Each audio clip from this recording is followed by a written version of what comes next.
और आज हम लोग आपकी बुक क्लास 10th उसकी शुरुआत करने जा रहे हैं। तो चलिए पहले हम लोग थ्योरी की स्पेशल क्लास को देखते हैं। और आप लोग को स्क्रीन पर दिख रहा होगा, देखिए वास्तविक संख्याएं जिसको रियल नंबर्स भी बोला जाता है, ये थ्योरी की क्लास है। और थ्योरी पहले समझना ज़रूरी होता है, तो पहले थ्योरी को समझेंगे हम लोग, फिर उसके बाद चैप्टर की शुरुआत करेंगे। तो आगे हम लोग बढ़ें, आगे देखिए क्या आगे आप लोग देख सकते हैं। यहाँ पर थ्योरी का जो पहला है हम लोगों का, वो है धनात्मक पूर्णांकों के गुण। यूक्लिड विभाजन, एक नंबर में देखिए यहाँ पर यूक्लिड विभाजन एल्गोरिथम, जिसको कलन विधि के नाम से भी जाना जाता है, इसको भी जानना जरूरी है। कौन सा विधि? कलन विधि। यूक्लिड विभाजन एल्गोरिथम धनात्मक पूर्णांकों के गुण है ये। और भी गुण है इसका, अंक गणित के आधारभूत प्रमेय, इसको भी देख सकते हैं आप यहाँ से, अंक गणित के आधारभूत प्रमेय। चलिए आगे देखिए हम लोग, आगे और भी चीज़ें हैं इसमें जिसको जानना हम लोगों के लिए ज़रूरी है। देखिए यूक्लिड विभाजन एल्गोरिथम पूर्णांकों की विभाज्यता से किसी रूप में संबंधित है। मतलब यूक्लिड विभाजन एल्गोरिथम जो है ये क्या है? पूर्णांकों की विभाज्यता से किसी रूप में संबंधित है। चलिए आगे जानते हैं हम लोग। आगे है हम लोगों का यूक्लिड विभाजन प्रमेयिका। इनको समझना बहुत ज़रूरी है, इनको जो समझना है वो बहुत ज़रूरी है हम लोगों को। यूक्लिड विभाजन प्रमेयिका, इसको देखिए यहाँ पर दो धनात्मक पूर्णांक यहाँ पर लिखा हुआ है ए और बी। दो धनात्मक पूर्णांक ए और बी दिए गए रहने पर ऐसी अद्वितीय पूर्ण संख्याएं क्यू और आर विद्यमान है कि, जैसे मान लीजिए इसको अपने भाषा में बताएं कि दो धनात्मक पूर्णांक आपको ए और बी दिया रहे, ठीक है, उसके बाद क्यू और आर इस प्रकार मतलब समझ लीजिए कि परिभाषित है, वो विद्यमान है कि, देखिए आगे ये ए बराबर बी क्यू प्लस आर, ए बराबर बी क्यू प्लस आर, ए और बी दो को क्या है? धनात्मक पूर्णांक दिया गया। और वो इस प्रकार अद्वितीय पूर्ण संख्याएं क्यू और आर इस प्रकार विद्यमान है हम लोगों का कि इसके बीच हम लोग का एक फॉर्मूला बनकर तैयार होता है, ए बराबर बी क्यू प्लस आर। और इसमें एक चीज़ लिखा हुआ नहीं है तो उसको अलग से समझ लेते हैं। जिसमें लिखा हुआ हम लोग का, जहाँ इसमें एक चीज़ छूट गया, जहाँ ये जो है हम लोग का 0 less than equal or less than B, यहाँ पे देखिए इसका मतलब क्या है? इसका मतलब ये हुआ आर का मान 0 हो सकता है या 0 से बड़ा भी हो सकता है। फिर यहाँ पर जो है लेकिन b से छोटा रहेगा। ये जो r देख रहे हैं ना बीच में, ये क्या रहेगा? b से छोटा रहेगा। मतलब इसका मतलब r का मान जो है 0 हो सकता है। एक मिनट रुकिए, इसको आसान भाषा में समझाते हैं। चलिए इसको यहाँ पर समझिए। ये जो है r का जो मान है 0 हो सकता है, 1 हो सकता है, 2 हो सकता है, लेकिन b के मान से वो छोटा रहेगा। यदि r का मान 0 है, आर का मान 0 है तो बी का मान 1 होना चाहिए, यानी उससे बड़ा होना चाहिए। अगर 1 लेते हैं हम लोग इसका मान आपको 2 लेना पड़ेगा। बी का मान हमेशा बी बड़ा होता है आर से, ठीक। चलिए आगे बढ़ते हैं हम लोग। और ये एक फॉर्मूला है, हम लोग इसका डिटेल आगे जानते हैं। इसका ए बराबर बी क्यू प्लस आर जो है ये यूक्लिड विभाजन प्रमेयिका है। ध्यान रखिएगा, यूक्लिड विभाजन क्या है? ये प्रमेयिका है। हम लोग का तो हेडलाइन ही था यही, यूक्लिड विभाजन प्रमेयिका वाला जो था लाइन। यहाँ देखिए यूक्लिड विभाजन प्रमेयिका, एक छोटा सा नोट्स आप लोग भी तैयार कर सकते हैं यहाँ से। यूक्लिड विभाजन प्रमेयिका जो है दो धनात्मक पूर्णांक ए और बी के दिए रहने पर ऐसी अद्वितीय पूर्ण संख्या, मतलब दूसरा पूर्ण संख्या नहीं होना चाहिए, अद्वितीय का मतलब दूसरा नहीं, क्यू और आर विद्यमान है कि, जो आप लोग को यहाँ पे समझाया गया। आगे देखिए इसमें नोट डाल के कुछ लिखा हुआ है जिसको आप लोगों को भी समझना है, ध्यान दीजिए। नोट में लिखा हुआ है यूक्लिड एलिमेंट्स, ये कोई गणितज्ञ है। यूक्लिड एलिमेंट्स, ये कोई गणितज्ञ है, ने लिखित रूप से इसका उल्लेख किया। किसका? इसका ए बराबर बी क्यू प्लस आर, इसका जो उल्लेख किया लिखित रूप से, यूक्लिड एलिमेंट्स नाम का कोई गणितज्ञ था, इन्होंने इसको लिखित रूप से देखा। वैसे पहले आपको बता दें कि इसका ज्ञान जो था ना बहुत पहले से था लोगों के पास और गणितज्ञों के पास, लेकिन लिखित रूप से नहीं था। तो लिखित रूप से जो है इसको उल्लेख करने वाला सर्वप्रथम जो व्यक्ति था वो था यूक्लिड एलिमेंट्स, जो ये फॉर्मूला हम लोगों को दिया गया। चलिए आगे देखिए, यहाँ पर लिखा हुआ है यूक्लिड विभाजन प्रमेयिका एक सिद्ध किया हुआ, क्या है? सिद्ध किया हुआ। यूक्लिड विभाजन प्रमेय का एक सिद्ध किया हुआ कथन है जिसके माध्यम से अन्य कथनों को सिद्ध किया जाता है। मतलब क्या हुआ कि ये जो ए बराबर दिया हुआ है बी क्यू प्लस आर, ये पहले से सिद्ध किया हुआ एक कथन है, पहले से सिद्ध किया हुआ एक कथन है। अब इसका डिटेल और भी आगे जानते हैं हम, पूरा वहाँ पे मतलब पूरा अच्छा से मतलब जब उसको लिखा गया है तो इसको भी हम लोग यहीं तक समझते हैं कि यह एक कथन है, स्टेटमेंट है जो सिद्ध किया हुआ है पहले से। ए बराबर बी क्यू प्लस आर होगा, यानी ए का मान अगर 10 होगा, इधर जो कैलकुलेशन करेंगे हम लोग इस मान के बराबर ही होना चाहिए, वो होगा। चलिए आगे जानते हैं हम लोग। आगे है यूक्लिड विभाजन प्रमेयिका को लेमा भी कहा जाता है। मतलब यूक्लिड विभाजन प्रमेयिका को हम लोग लेमा के नाम से भी जानते हैं, इसको भी समझना बहुत जरूरी है, लेमा। और कभी कभी जो है प्रमेयिका ना लिख के लेमा लिख दिया जाता है, तो लेमा को भी समझना बहुत जरूरी है। चलिए आगे हम लोग बढ़े।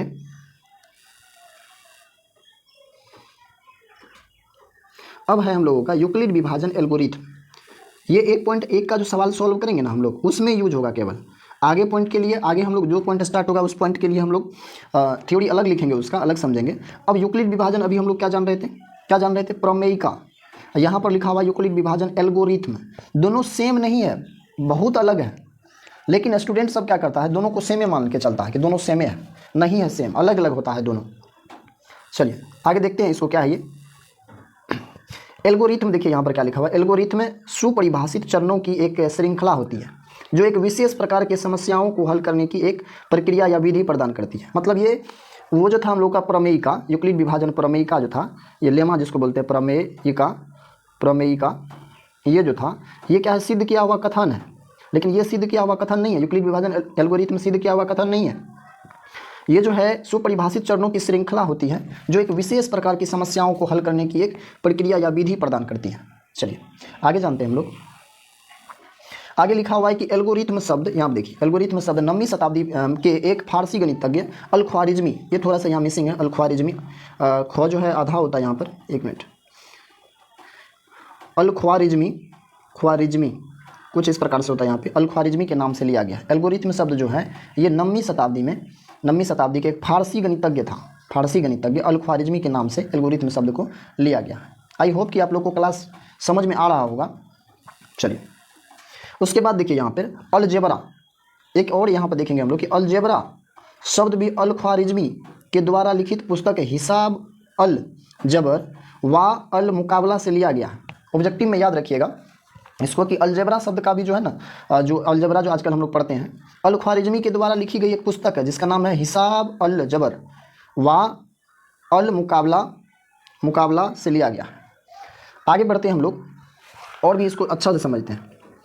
ये देखिए यूक्लिड विभाजन एल्गोरिथम में दो धनात्मक पूर्णांक ए और बी के लिए क्या है, मोसो निकालने का एक विधि है, ध्यान दीजिएगा, तकनीक है।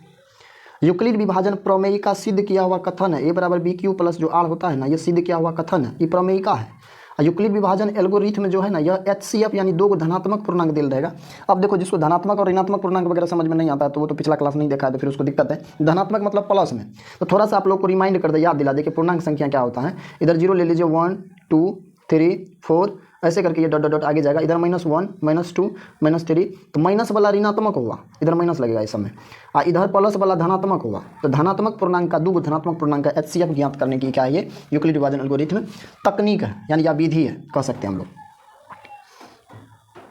चलिए आगे समझते हैं हम लोग। आगे देखिए यूक्लिड विभाजन एल्गोरिथम को क्या कहते हैं, इसका तो शुरू में ही देखे थे हम लोग कि इसको कलन विधि के नाम से भी जाना जाता है। यूक्लिड विभाजन एल्गोरिथम यूक्लिड विभाजन प्रमेयिका पर आधारित है, दोनों सेम नहीं है। यूक्लिड विभाजन एल्गोरिथम HCF निकालने की विधि है, जो यूक्लिड विभाजन प्रमेयिका उसी पर आधारित है। यहाँ पर दिख रहा होगा आप लोगों को फॉर्मूला, इसी पर आधारित है, दोनों मगर सेम नहीं है, अलग अलग है। अब चलिए जानते हैं। अब देखिए यूक्लिड विभाजन प्रमेयिका क्या है, ये तो बार बार बोल रहे हैं कि ए बराबर बी क्यू प्लस आर, ये है जहाँ क्या होता है हम लोगों का 0 <= r b, मतलब ये हो गया। देखिए यहाँ से आर जो होगा ये छोटा होगा बी से, आर का मान जो होगा 0 हो सकता है या 0 से बड़ा भी हो सकता है, तो ये होता है हम लोगों का। अब समझिए इसको कि यहाँ से हम लोग कौन कौन सा फॉर्मूला निकाल सकते हैं। आपके मन में जो सवाल सब चल रहा है ना, अभी सबका जवाब आगे है, नीचे थोड़ा सा देख तो लीजिए, 1-2 मिनट देख लीजिए। चलिए यूक्लिड विभाजन प्रमेयिका, इसमें देखिए ये जो है हम लोगों का एक तरह से फॉर्मूला है, और इस फॉर्मूला से ये सब फॉर्मूला इधर बना है। यहाँ से बी बराबर जो निकालिएगा, बी बराबर यहाँ देखिए, तो आर अभी जोड़ में है, उस सर जगह तो घटों में जाएगा, तो ए माइनस हम लोग कर देंगे क्या, आर।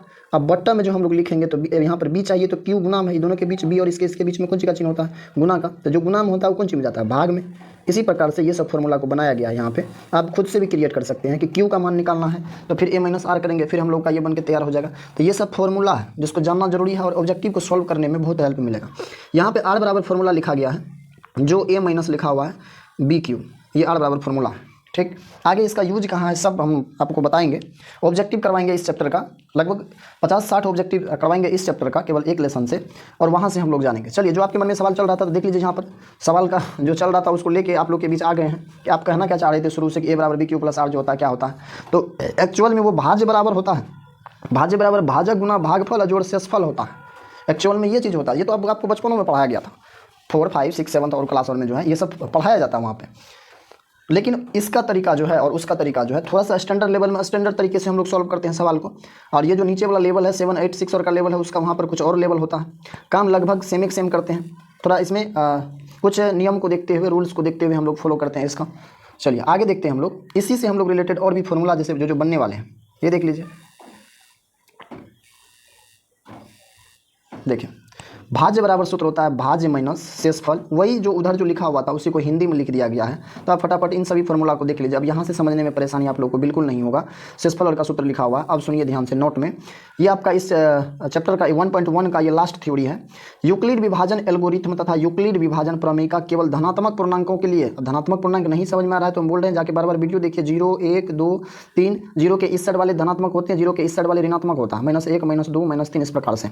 अब देखिए इसमें क्या है कि यूक्लिड विभाजन एल्गोरिथम जो होता है ये क्या है, एचसीएफ निकालने का एक विधि है। यूक्लिड विभाजन प्रमेय का क्या सिद्ध किया हुआ एक कथन होता है, दोनों धनात्मक के पूर्णांक के लिए लागू होता है। वो देखिएगा दोनों जब भी लिखा जाएगा प्लस वाला इधर जो है प्लस वाला इसके लिए अप्लाई होगा, ना कि ऋणात्मक पूर्णांक के लिए अप्लाई होगा।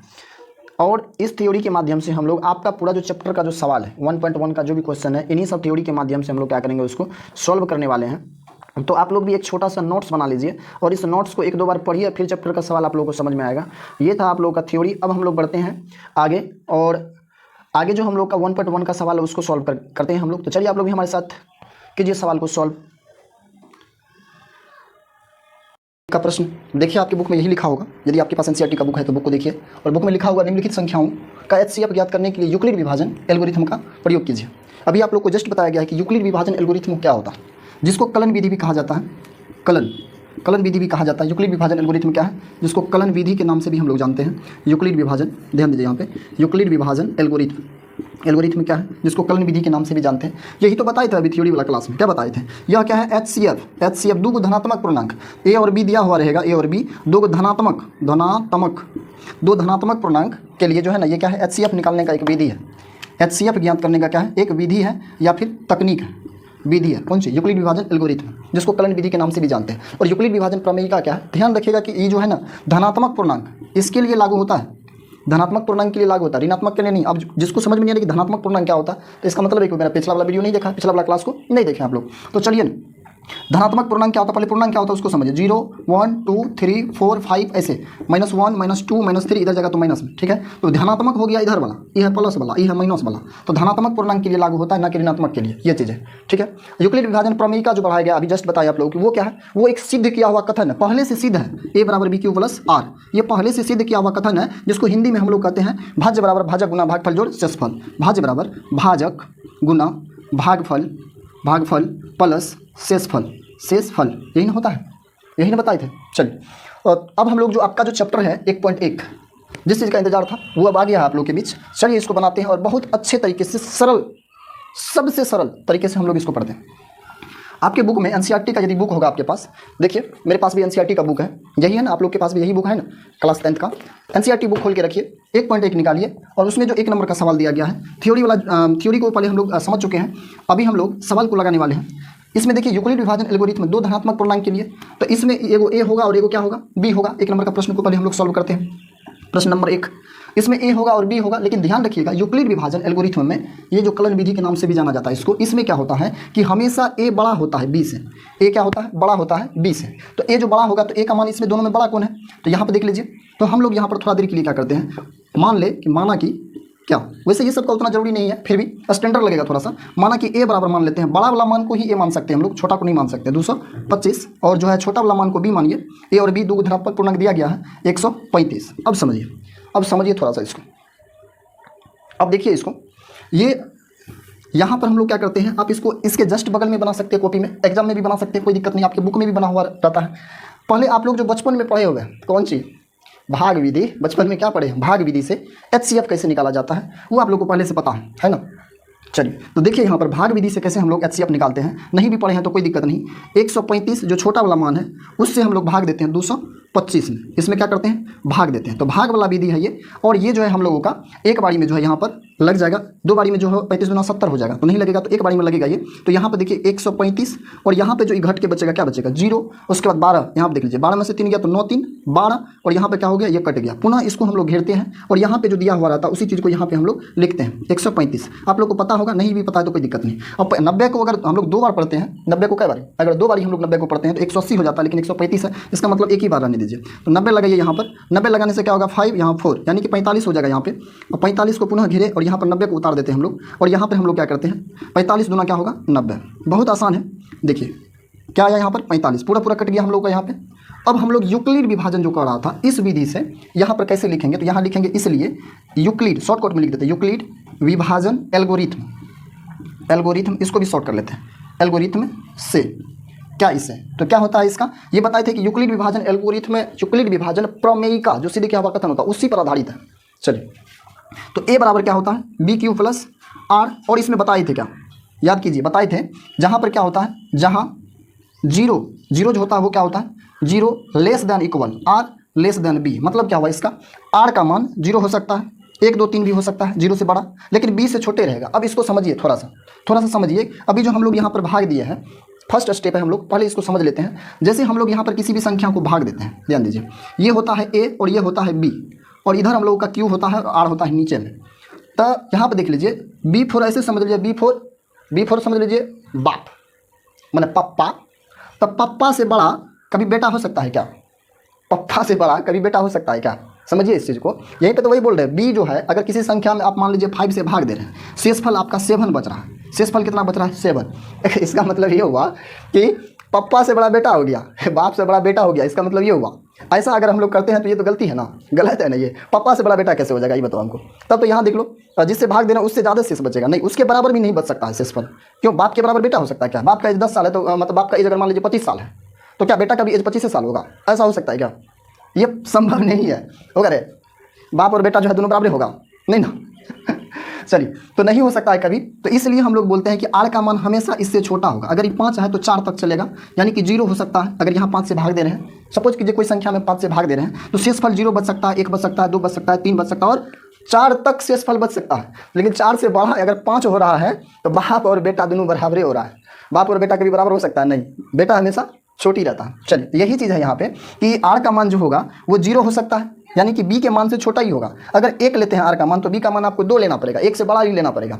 आई होप कि आप लोगों को समझ में आ गया होगा कि बाप से बड़ा कि बेटा बड़ा, तो बाप से बड़ा कभी बेटा नहीं होता है। चलिए तो सबसे पहले हम लोग ये जो काम किए हुए हैं अब इन्हीं चीज़ों को हम लोग यहाँ पर देखेंगे। ए का मान हमको पता है, यहाँ पर देख लीजिए ई हुआ ए और ये हुआ बी और ये क्या हुआ क्यू, और ये यहाँ पे जो लिखे ना ये आर हुआ। तो फर्स्ट स्टेप में इसको इसी के नीचे में लिखिए। तो ये लिखा हुआ हम लोग का 225 बराबर बी का मान देखिए 135 और गुना, ये दोनों के बीच में गुना का चिन्ह होता है। यहाँ देखिए यहाँ पर ई बी और क्यू के बीच में गुना का चिन्ह होता है। तो क्यू का मान देखिए ना क्या है, एक पहला वाला जो स्टेप है प्लस दीजिए जोड़, और शेष कितना आया था 90, तो 90 लिख दीजिए, ये पहला हुआ।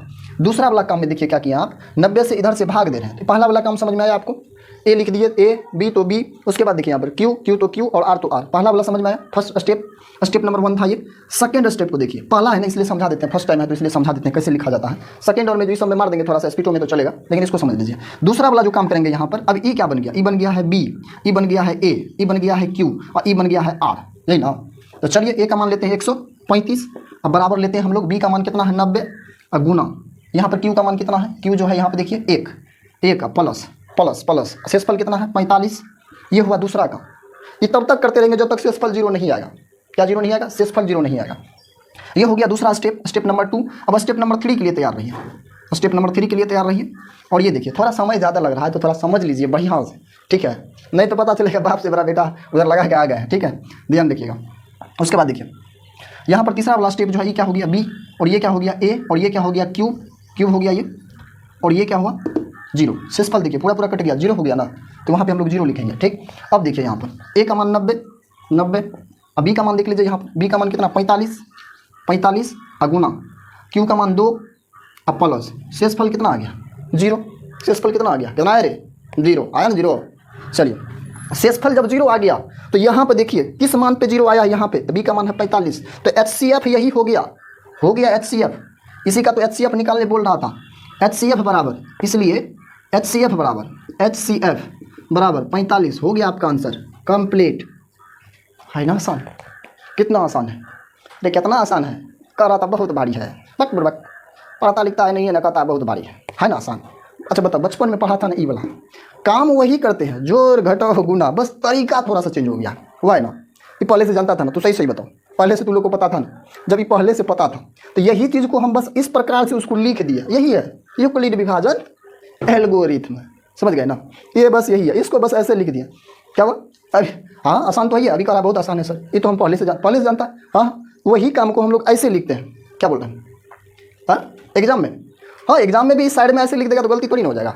साइड में ऐसे बना सकते हो एग्जाम में, अब बगल में इसको ऐसे दिखा सकते हैं, गलत नहीं होगा। आपकी बुक में भी ऐसे नहीं बनल है, देखिए ना कैसी सिन्हा और का बुक वगैरह आलोकर का बुक करो तो गलत थोड़ी दिया है। इसको रफ में, अब तुम्हारा मन रफ में बनाने का मन है, हम तो बेहतर मानते हैं कि इसी के जस्ट बगल में इसको दे देगा तो गलत कैसे हो जाएगा? गलत नहीं होगा बस, लेकिन इसको इस साइड में ऐसे दिखा देना। ठीक है, बढ़िया। अगले सवाल की ओर चलिए, देखते हैं क्वेश्चन नंबर 2 को। पूरा बढ़िया से समझो, अरे थोड़ा टाइम लग रहा है ना, लेकिन समझो बढ़िया से। जिसको मैथ में देखो, जिसको गणित में जोड़ होता है, घटाव होता है, गुना होता है, भाग होता है, वैसे बच्चे के लिए मैं तो उसको पढ़ाएंगे नहीं, इतना बढ़िया से उसको सिखाया जाएगा, इतना कम समय में आप ज़्यादा नंबर ले पाइएगा। तो कहिएगा सर इतना देर मत से एगो सवाल सॉल्व हुआ, अरे हम सिखा ना रहे हैं रे। जब तुम लोग को सीख जाएगा, तरीका जब जान जाएगा तब तो होने गया। तो जो है ना, क्या कहे, अब जोड़ घटाव गुना भाग होता है, जिस बच्चे को जोड़ घटाव गुना भाग होता है ना, उस बच्चे के लिए मेरा जो क्लास है समझ लो बल्ले बल्ले है। ऑब्जेक्टिव वगैरह जब सॉल्व करेंगे ना, या सब्जेक्टिव जो बनाएंगे ना, तो पहले जान लो उसको, और उसके बाद जब नियम सब कुछ पता चल गया ना, धरल ले हड़े पूरा रगड़ देना है। चलिए अगले सवाल की ओर बढ़े हम लोग। अगला देखिए, क्वेश्चन नंबर 2 को देखिए ध्यान से। 2 है यहाँ दिख रहा है, इसमें भी बड़ा वाला जो मान है उसको मान लीजिए थोड़ा स्टैंडर्ड लगेगा। यहीं पे क्वेश्चन नंबर 2 यहाँ से भी सॉल्व कर सकते हैं। तो ए मान लीजिए उसको, माना कि बड़ा वाला मान को ए मानिए। बड़ा क्या है? 38 220, और छोटा वाला मान कितना? 196। ठीक है, बस वही सेम काम, 196 से भाग देना है 38 220। देखो ये थोड़ा बड़ा क्वेश्चन है, तो इसको जो है ना कैलकुलेशन जो कहेगा बड़ा होगा नहीं होगा, लेकिन थोड़ा सा 1-2 बार सीखना पड़ेगा इसको एक ही बार में 195 से अगर इसको गुना कर देगा तो ये पूरा कट जाएगा, यानी पूरा यही वैल्यू आ जाएगा 38 220। आप लोग करके देख लीजिएगा इधर। ठीक है, 195 से पूरा कट गया यहाँ पे, 195 से एक ही बार में झोल खाता हूँ। देखा, देखने में कितना लग रहा था कि बाप रे बाप इतना भारी क्वेश्चन लग रहा था ना रे। देखो कितना बड़ा है अंक है ये, देखिए कि तुम्हारा पसीना निकल रहा होगा। ठीक है, लेकिन देखो एक स्टेप में पार। चलिए एक ही स्टेप में पार हो गया। यहाँ पे हम लोग लिखेंगे पुनः वही, इसलिए यूक्लिड विभाजन शॉर्ट में एल्गोरिथम से वही फॉर्मूला जो अभी हम लोग जानते हैं, ए बराबर BQ + R। जहाँ R बराबर बताए थे, क्या बताए थे? R बराबर कि पप्पा से बड़ा कभी बेटा नहीं हो सकता है, बी फॉर बाप समझिए या फिर पप्पा समझिए, उससे बड़ा कभी आर नहीं होगा। आर जब भी होगा छोटा ही होगा, और 0 भी हो सकता है आर का मान। चलिए तो यहाँ पे ए का मान देख लीजिए, क्या यही ना ए है, और ये क्या है बी, और ये क्या है क्यू। शेषफल कितना है? शेषफल 0, कट गया पूरा तो 0 हो गया शेषफल। यहाँ पे क्या हो गया? 0। तो हम लोग 0 लिख देते हैं। यहाँ पे क्या दिक्कत है? 0 0 0 0 कोई दिक्कत नहीं, या x के बदले में क्या 0 लिख दो, यही तो है आर का मान, है ना। ए का मान देखिए 38 220 बराबर यहाँ पर हो जाएगा बी का मान कितना? 196 गुना 195, अब प्लस आर का मान कितना? 0। देखिए 0, अब यहाँ पर 0 आ गया तो HCF आ गया। HCF बराबर कितना हो जाएगा? तो जिस मान पे ये 0 आया यही तो HCF 196। अरे मौसा कहाँ है? यही ना मौसा। चलिए तो इसलिए HCF का मान देख लीजिए यहाँ पर, और आपके सामने इसका आंसर है। कैसा लग रहा है क्लास आप लोगों को? मज़ा आ रहा है ना? बिल्कुल समझ में आ रहा है ना? शुरू से पूरा क्लास देखा है ना? शुरू से पढ़ रहा है तो लोग पढ़ रहा है। चलो ठीक है, हो गया इसका आंसर। देख लो यहाँ पे, तुम लोग को भी कॉपी में लिखते जाना है। और ये थोड़ा सा बड़ा अंक है, 1 से 2 बार बनेगा, याद ही कर लेना। 195 यहाँ से एक बार मल्टीप्लाई कर दो, बस हो गया आंसर। बड़ा क्वेश्चन देख के तो बच्चा छुपन करेगा उसको एग्जाम में, इतना बड़ा कैलकुलेशन करेगा तो। हाँ अब की बार 400 पार तो नहीं हुआ दोस्तों। आपको भी पता है कि अभी सब कुछ जो टिका हुआ है पलटू चाचा पे टिका हुआ है, हमारे बिहार के आदरणीय मुख्यमंत्री श्री नीतीश कुमार जी के ऊपर सब कुछ टिका हुआ है। वो चाहे तो कमल खिलेगा, नहीं तो हाथ उठेगा, तो सब कुछ उन्हीं चाचू के ऊपर टिका हुआ है। और लोग सब तो इतना वीडियो बना रहा है, इतना रील्स बना रहा है कि चाचा एक बार पलटी मार दो, इतना पलटी मार ले हो, लेकिन एक बार चाचा रिक्वेस्ट बात हो रहा से कि एक बार बस पलटी मार दो, एक बार पलटी मार दो। पूरा देश के युवा इस बात को लेके जो है पूरा समझ लीजिए कि वीडियो बना रहे हैं, रील बना रहे हैं, चाचा बस एक बार पलटी मार दो। अब बात तो सही है, सब कुछ उन्हीं के हाथ में, एक बार पलटी मार दिया। देखो नीतीश चाचा चाहे तो कमल खिल सकता है, अगर वो चाहे तो हाथ उठ सकता है। ठीक है, चलिए अब देखिए क्या है 3 नंबर का क्वेश्चन को देखिए ध्यान से। 3 नंबर क्वेश्चन में है 255 और 867। तो ए बराबर मान लीजिए, माना कि बड़ा का मान को ले लीजिए ए 867, ए बराबर, अब बी का मान देख लीजिए 255। चलिए एक बार वही तरीका अपना लेते हैं फिर से। यहाँ पर 255 से भाग विधि से एक बार देख लेते हैं 867। ये करने के बाद आप लोग को भी आसान लग रहा होगा थोड़ा सा। चलिए तो इसमें क्या होगा कि ये जो है हम लोग का द्वितीय 3 बारी में ये लग जाएगा यहाँ पे। ठीक है, 3 बारी में लग जाएगा, 765 हो जाएगा। इसका गुना कीजिएगा तो 5 दिया 15, 5 दिया 15, 116, 2 3 दूनी 6 1 7। ठीक है, कितना हो जाएगा ये? 765। 700 कितना हो जाएगा 65। तो यहाँ पे घटाने के बाद कितना बचा 2, और यहाँ पे देख लो क्या बचेगा 0, और यहाँ पे 1। तो इसको अगर हम लोग पुनः घेरते हैं तो ये हो गया 255, और यहाँ पे देख लीजिए 2 बारी में ये कितना हो जाएगा, ये 204, कितना बचा यहाँ पे, यहाँ पे बच गया हम लोग का पास 51, और 51 को पुनः घेरेंगे फिर क्या उतरेगा 102। कई बारी में आंगनबाड़ी में, अरे आंगनबाड़ी में 51 का जो है यहाँ पे देख लो 2 बारी में गया तो 102, बस कट के क्या आ गया 0। चलिए अब इसको बस वो तरीका से लिख देंगे तो हो गया स्टैंडर्ड लेवल का। अब यहीं पे लिख देते हैं, इसलिए यूक्लिड विभाजन एल्गोरिथम से चलिए a बराबर बी क्यू प्लस आर। ए का मान देखिए क्या है, ए यही ना पहला वाला स्टेप में ए ये होता है, बी ये होता है, और ये क्या होता है क्यू, और ये क्या है आर। तो बी ए का मान देखिए 867 बराबर देख लीजिए 867 बराबर बी का मान कितना है 255, उसके बाद देख लीजिए 3, अब प्लस में आर का मान कितना 102।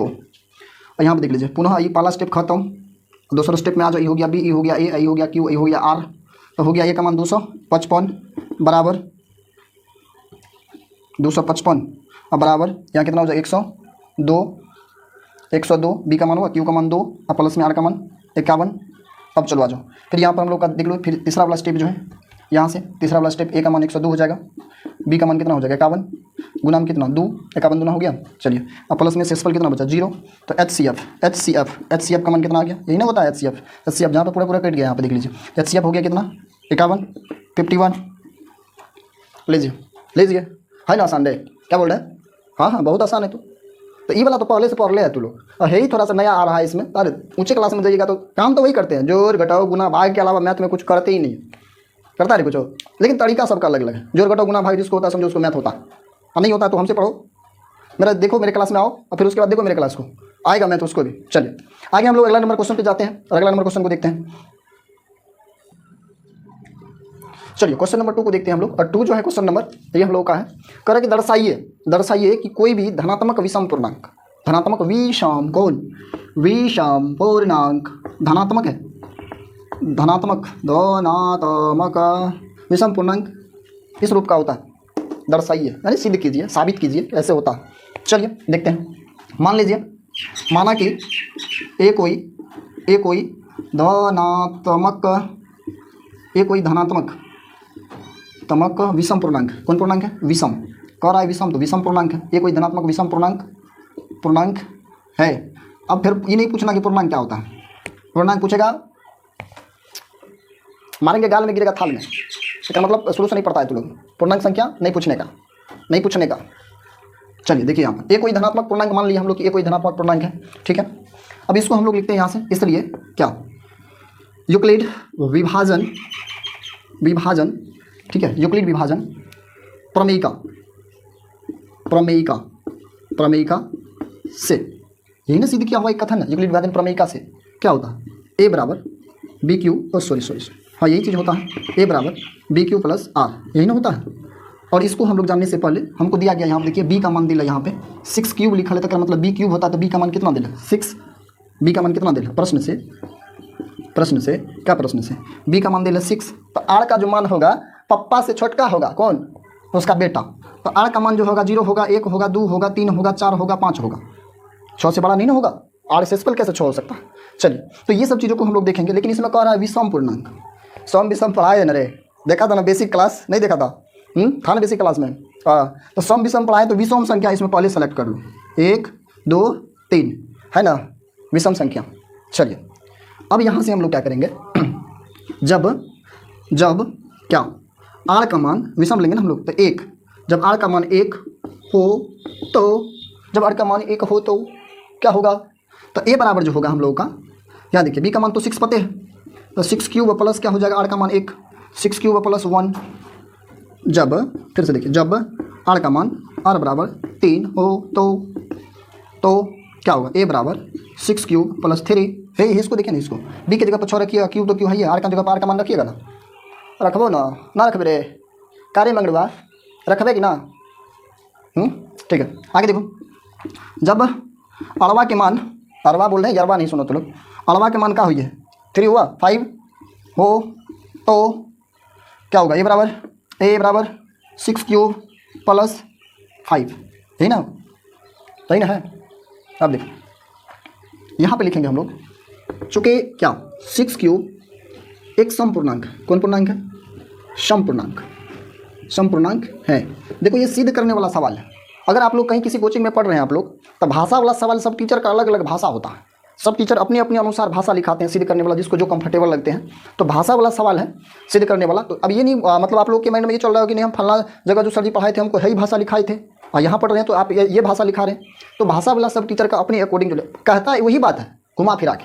अब तुमको कहीं पे जाना है तो जाने का रास्ता बहुत होता है। हो सकता है तू खेते खेत चल जाए, शॉर्टकट पड़ता होगा। हो सकता है तू जो है मेन रोड धर ले, कोई ईटा सोलिंग धर ले, कोई एरोप्लेन पकड़ के चल जाए, नहीं ना होगा। तो जाना तो आपको वही है। तो सब टीचर का अलग अलग भाषा होता है। चलिए, चूंकि 6q एक समपूर्णांक है और सम संख्या में कोनो विषम संख्या को जोड़िएगा तो विषम ही ना आएगा। क्या बोल रहे हैं? अब मान लीजिए यह सम संख्या है, अगर तो काम ना हो, चलो हटा दो इसको। ये क्या है हम लोगों का? मान लो कि 4 कौन संख्या, सम संख्या मानना क्या है? वो ये है सम संख्या। इनमें कोनो भी सम जोड़ो तो क्या आया? विषम। नहीं सर हम 3 जोड़ेंगे, 4 3 7। क्या आया? विषम। ना सर हम 5 जोड़ेंगे, 5 विषम। फिर क्या आया? विषम तरीका। मतलब ये हुआ कि सर सम संख्या में कोनो विषम संख्या जोड़िए, विषम है ना आएगा। तो यहाँ आप देखिए, तो इसलिए यहाँ पर लिख देंगे हम लोग क्या, यानी तो यहाँ पर लिख सकते हो अतः, अतः, ठीक है, लिख सकते हैं हम लोग अतः धनात्मक, अतः किसी धनात्मक धनात्मक धनात्मक विषम धनात्मक विषम पूर्णांक, विषम पूर्णांक पूर्णांक 6q + 1, 6q + 3 एवं 6q + 5 के रूप का होता है। बस होता है, बस इतना लिख दीजिए, ठीक। अतः किसी धनात्मक पूर्णांक, किसी की जगह पर कोई लिख देगा, कोई लिख दो यहाँ पर, कोई धनात्मक पूर्णांक चलेगा। कोई धनात्मक पूर्णांक विषम पूर्णांक इतना इतना इतना के रूप का होता है। समझ में आया? करना है कुछ, देख लो यहाँ पे, कोई कर लेगा, ये कोई छोटा बच्चा भी कर लेगा एक बार बढ़िया से देख लिया तो। चलिए अगला क्वेश्चन की ओर बढ़े हम लोग। चलिए क्वेश्चन नंबर हम लोग का 3 है। क्वेश्चन नंबर 3 में बोला जा रहा था सदस्यों की संख्या, अधिकतम सदस्यों की संख्या निकालने के लिए, जिसमें उसका कुछ इस प्रकार से अंक दिया हुआ था, 616 और 32 दिया हुआ था। बस उसका HCF निकाल दीजिए। जौन विधि से आपको HCF निकालना है तो उन विधि से निकाल दीजिए, कोई दिक्कत नहीं है। इसलिए यूक्लिड विभाजन एल्गोरिथम से ए बराबर क्या होगा? BQ + R।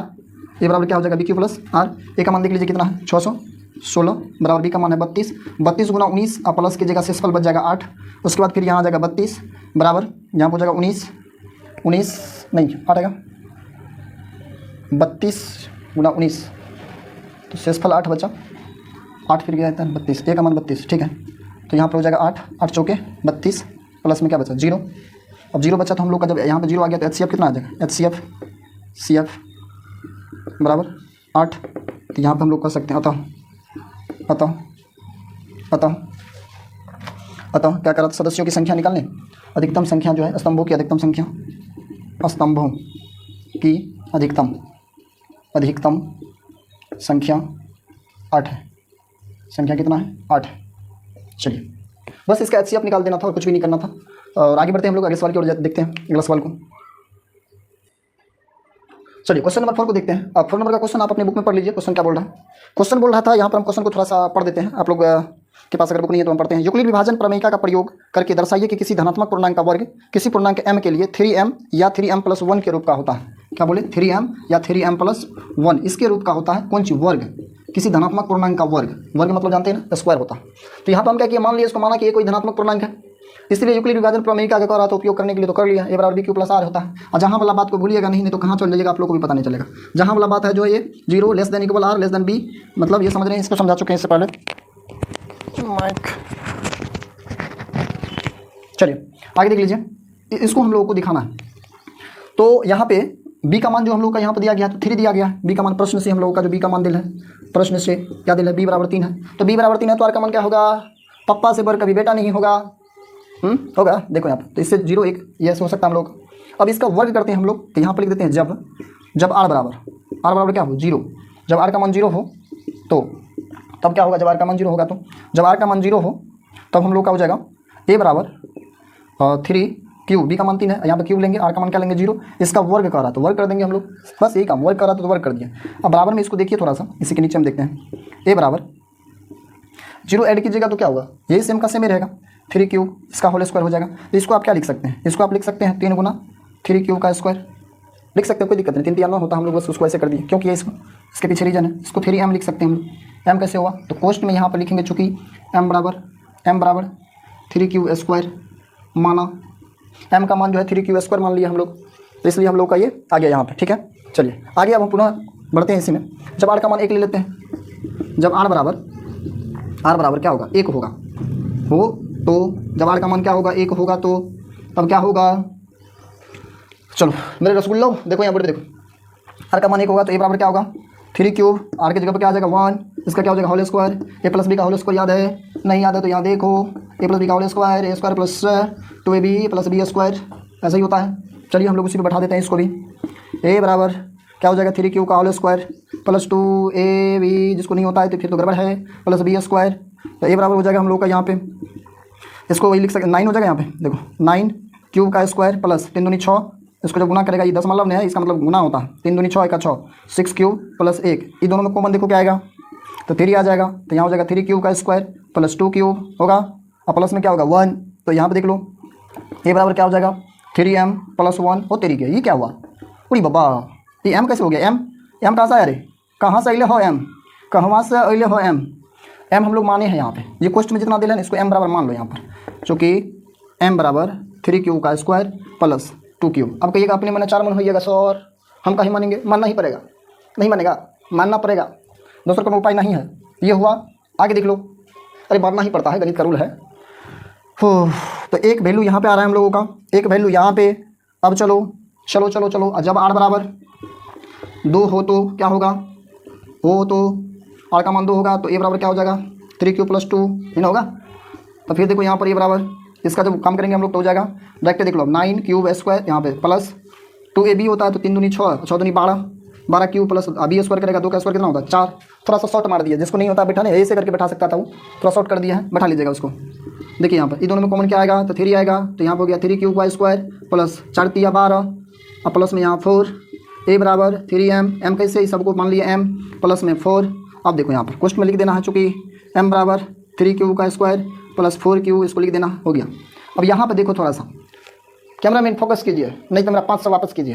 चल देखो यहाँ पर, यहाँ ई बी है और क्यू की जगह पे m आया हुआ है और ई r है, तो r का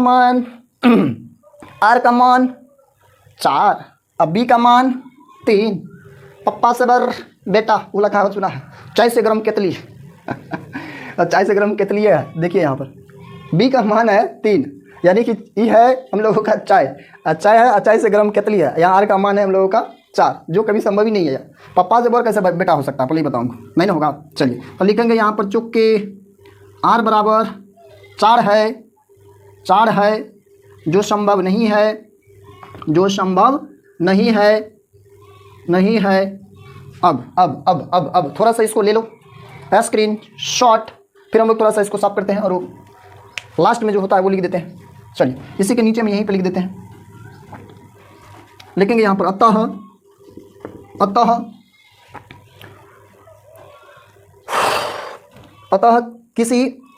कोई धनात्मक पूर्णांक का वर्ग, अतः किसी अरे क्या हो रहा है, मर करवा ना चलो होगा का, अतः किसी धनात्मक पूर्णांक का वर्ग, धनात्मक पूर्णांक का वर्ग किसी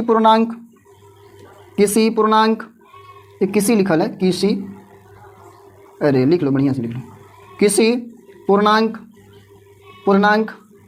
m के लिए 3m या 3m प्लस 1 के रूप का होता है। ये रहा फाइनल आंसर। एक क्वेश्चन बच गया है, उसको भी हम लोग सॉल्व कर लेते हैं। यदि आप लोगों को क्लास समझ में नहीं आ रहा तो मांगे कमेंट, फिर से बताया जाएगा आप लोगों को। और इसमें हाई कुछ नहीं, जिसको a प्लस बी का होल स्क्वायर होला तो कर जय जयकार होला, तो ये है a प्लस बी का होल स्क्वायर, इसको बैठा दिया, शेषफल चढ़ाया जो संभव नहीं है, इसलिए हम लोग साबित कर चुके हैं कि संभव में कौन सा है, ये संभव, ये असंभव। चलिए इम्पॉसिबल।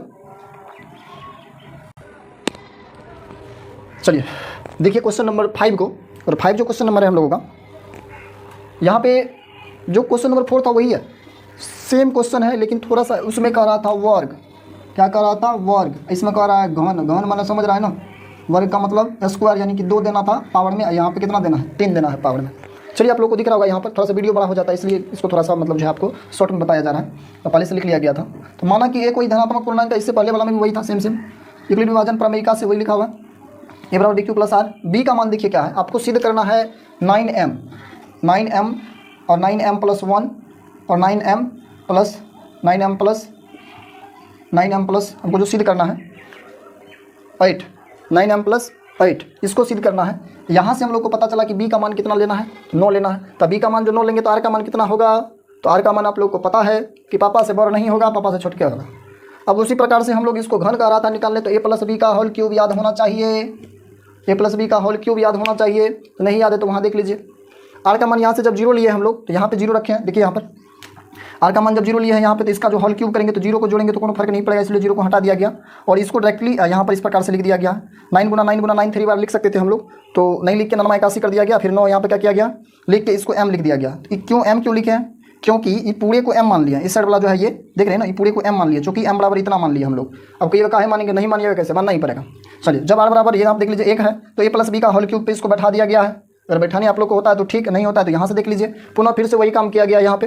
यहाँ पे जो कॉमन आना था, इसमें जो कॉमन आना था यहाँ से लेके यहाँ तक में जो कॉमन आना था वो कॉमन लेके हम लोग 9 कॉमन आता सब में, तो 9 कॉमन ले लिया, एक को साइड करके, एक यहाँ पे पहले से साइड में है। उसके बाद देखिए यहाँ पर पूरे को m मान लिया यहाँ पे और इसको यहाँ पर लिख दिया गया। ठीक, पुनः देखिए यहाँ पर जब आर का मान 2 लिया है, सेम प्रोसेस किए हैं, बस वही चीज़ हुआ है। जब आर का मान 3 लिया है, हाँ यहाँ पे थोड़ा 1-2 स्टेप शॉर्ट कर दिया है, एक ही साथ काम कर दिया उसका। तो आपको यहाँ पर देख लीजिएगा 3 का जो क्यूब कीजिएगा लास्ट में जो बी क्यूब होता है, तो बी क्यूब 3 का क्यूब कितना हो जाएगा 27, वही लिखे हैं। यहाँ पर 2 का क्यूब कितना हो जाएगा 8 लास्ट में जो होगा। तो यहाँ पर ये टोटल में जो कॉमन आना था वो कॉमन ले लिए हैं, m बराबर इतना लिख दिया गया है। और यहाँ पर देख लीजिए शेषफल जो है, यहाँ पर फिर से वही पिछले वाला कहानी शुरू। शेषफल कितना, आर का मान 27, आर का मान 27 रे, आर का मान रे 27। जब आर बराबर 27 है, यहाँ देखिए बी का मान कितना, बी का मान कितना 9 है, आर का मान 27 है। संभव है, नहीं है संभव। चलिए थोड़ा सा अब हो गया हम लोग का काम तमाम यहीं पे, और थोड़ा सा इसको हम मिटा के आप लोगों को और लास्ट वाला पॉइंट जो होगा उसको लिख देते हैं। लास्ट में केवल आपको इतना लिखना है, अतः नहीं तो लिखिए यहाँ पर, चूँकि शेषफल जो है आपका, शेषफल बोले तो आर का मान क्या है 27 है, जो संभव नहीं है, जो संभव नहीं है, संभव नहीं है, नहीं है, जो संभव नहीं है। अतः किसी धनात्मक